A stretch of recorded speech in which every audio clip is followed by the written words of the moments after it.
Hey guys, long time no talk, right? But I'm back, baby. Yeah, so I apologize for my absence. I'm trying to get back into the swing of things and slowly but surely, um, yeah. So I'm working in my Dina Wakley art journal. It's the small one with all the different, I don't know, she's got so many now. But this is on the cotton rag watercolor paper, and it has a layer of gesso on it. And I'm just going to do some collaging with some of my favorite vintage papers and stuff. It's the kind of stuff that is in those D-stash boxes I was getting rid of. And if you wanted one and you didn't get a chance to get one, I just discovered that I have like over 300 pages of ledger paper that I didn't realize I had. So there will be more of those D-stash boxes coming. So yeah, I'm just using my Collage Page mat and a key card because I feel like it smooths the glue out so you don't get like those buckles and the wrinkles because I hate that.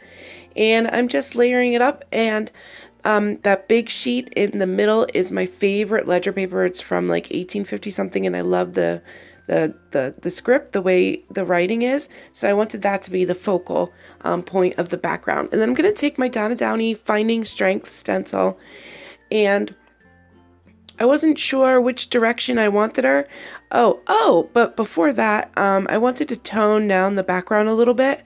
So I'm going to take a little bit of gesso and some water and just kind of smear it around a little bit, concentrating a little bit on like where the papers meet.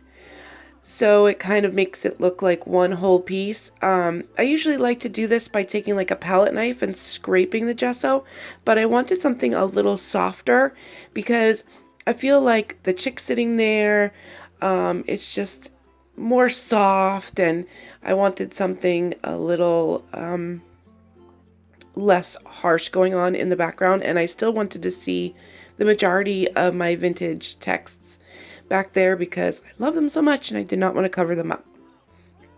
So I'm just going to go around until I'm happy with that. And I'm sorry, I'm sick. That always happens when I want to make a video. I get sick, but it is what it is. This couldn't wait any longer.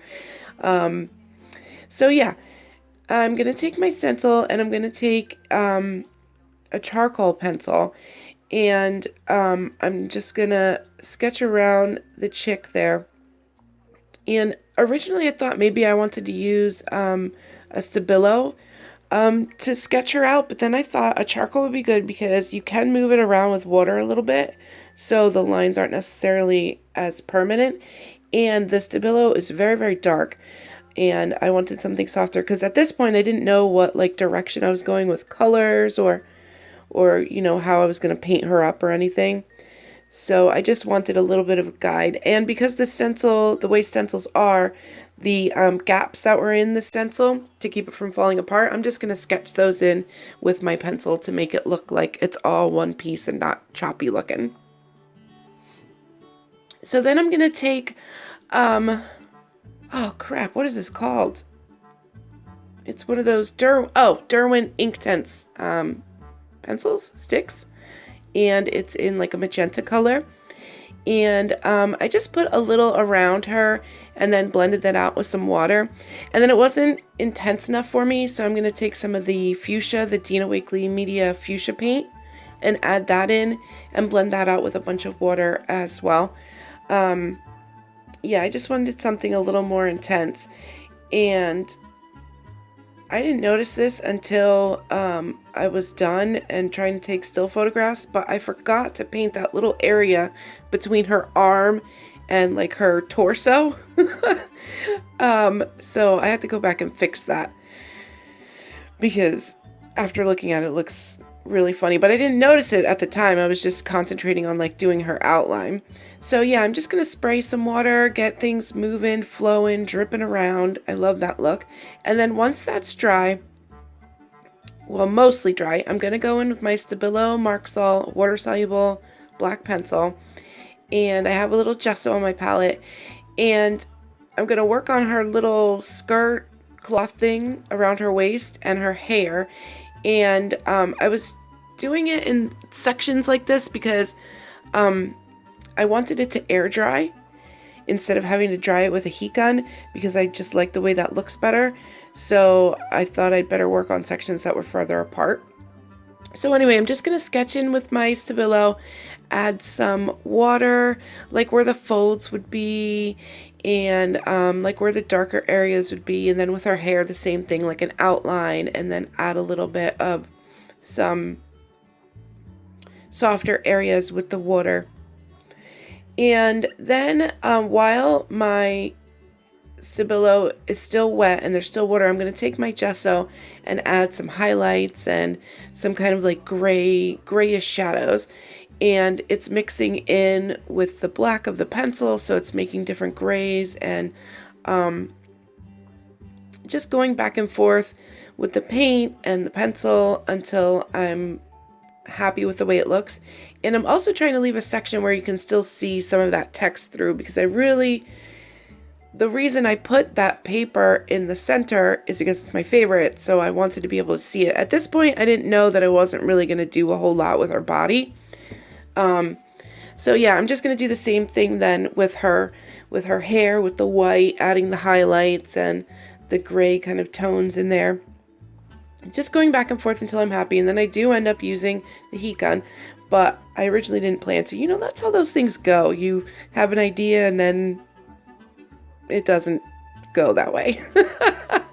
So then I'm going to take my pencil and I'm just going to trace all around the lines of her body. Sorry guys, and her legs and stuff.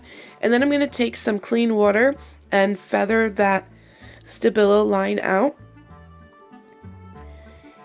And at this point I'm thinking that I'm just going to leave her body like this. I'm not going to add any white to it. I don't know, I just felt like it would be more of a contrast, or a better contrast. You know, I've been away from this for so long, I almost feel like I'm a beginner again. Like, I have a picture in my mind and things don't, I mean, this is probably the 8th project I've started in the past couple weeks, and they just are all blech. But I'm still working at it, trying, and I know that it'll get better. Just gotta, it's a little frustrating at this point, I guess I should say. So I also took another color of the Derwent Inktense sticks for ground for her to lay on, and feathered that out with water. And then I'm gonna go over all the lines of my chick with the Stabilo. Make them really sketchy. I'm doing like some little sketchy kind of like swoops and loops and that kind of thing, and just to really make those outer lines intense. And then let's see, oh, now I'm going to take my Posca paint pen and the ultra fine tip, and I wanted to make her, sorry about my head, I wanted to make her stand out a little more. So at first I started going around her body in some areas here and there with the white, and then I liked it so much I just ended up outlining her entire body and parts of the inside as well. And the Posca pen is paint, so you can, if you get it right away, you can kind of smooth it out or smear it out. That's what I was doing at the small of her back there. I just put a little bit of the paint pen down and then kind of smoothed it out with my finger. And then I'm going to add a little bit more. I really wanted like some exaggerated like paint swoops going on around her body, but it just really wasn't working out for me. So I just kind of added a little bit more color around her body. And I definitely want to do this again, but with a different kind of technique around her with the color. So that's where I ended it. I don't have any still photos because I got a new camera and I cannot figure it out.